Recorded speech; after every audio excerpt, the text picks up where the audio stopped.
Nah, masyarakat ini masih banyak syubhat nih untuk mengajukan pembiayaan syariah, Ustaz. Yang momok itu yang sering dibicarakan oleh masyarakat terutama yang sudah paham sunnah ya dalam tanda kutip, dan juga di sebagian besar saya lihat ya asatizah ya dalam tanda kutip salafiyin. Nah, itu masih banyak yang antipati dengan perkara asuransi.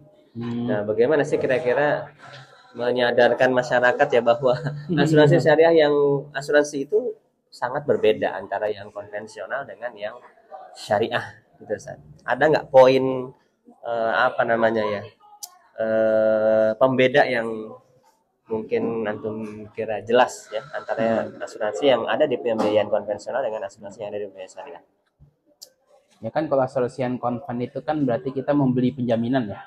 Jual beli. Ya, Ya, jual beli kita resiko. membeli penjaminan dari dia, kita membiar dia seolah-olah dia akan menjamin kita ketika terjadi suatu risiko. Iya. Kalau yang syariah itu kan sebenarnya kita menaruh suatu dana di suatu pool tertentu lah. Jadi kotak tertentu Iya. yang Sunduk. dipisahkan Ya, sunduk bahasa Nah, Arabnya, dipisahkan untuk kita. Itu memang dana kita, dan kalau misalnya teman-teman bisa ngeliat di laporan keuangan asuransi syariah itu memang semua dana itu dipisah.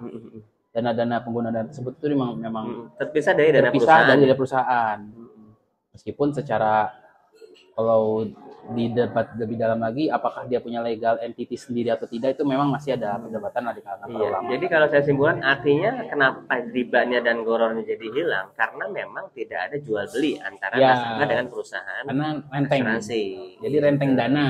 Jadi saling bergandengan untuk menanggung risiko. Benar nggak saat kayak gini? Jadi ada fakta di lapangan beberapa asuransi syariah perusahaan atau vendor asuransi syariah eh, meskipun mereka bangkrut, mereka memiliki surplus di dana tabaruknya. Itu banyak Ya. banyak Banyak. dan sudah banyak yang mulai transparansi buat dibagi-bagi. Dan ini sebetulnya bukti ya, Ustaz ya.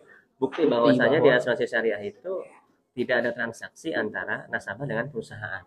Karena uangnya Iya. sudah gai. Iya, jadi masyarakat mendapatkan klaim itu dari dana tabaruk dan bukan dari pihak perusahaan. Ini sebetulnya sudah sangat membedakan ya. Dan ketika surplus, banyak perusahaan yang sudah mulai punya policy dibagikan kembali, dikembalikan kepada para nasabah. para nasabah. Jadi mereka, jadi ya kok nggak ada kan perusahaan asuransi konvensional kayak gitu, kecuali misalnya promo 10 tahun cashback. Iya. Tapi kalau ini kan ketika lebih langsung dibagikan kembali. Iya, nah ini sebetulnya ya. Ini Yang orang nggak paham. Yang sebetulnya mudah ya bagi yang mau belajar.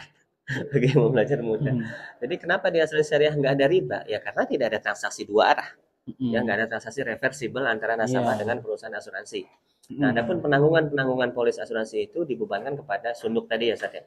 Sunduk dana tabaruk, dana milik umat, dana milik pemilik polis. Iya, dana pemilik polis, di mana bukti-bukti di lapangan sudah banyak ya perusahaan asuransi yang mereka gulung tikar tapi ternyata dana tabarunya masih surplus. Nah, ini membuktikan memang terpisah antara dana perusahaan dengan sunduk ta'awuni yang ada di asuransi syariah. Nah, sehingga itulah yang menghilangkan ribanya dan goror ya, Sat ya.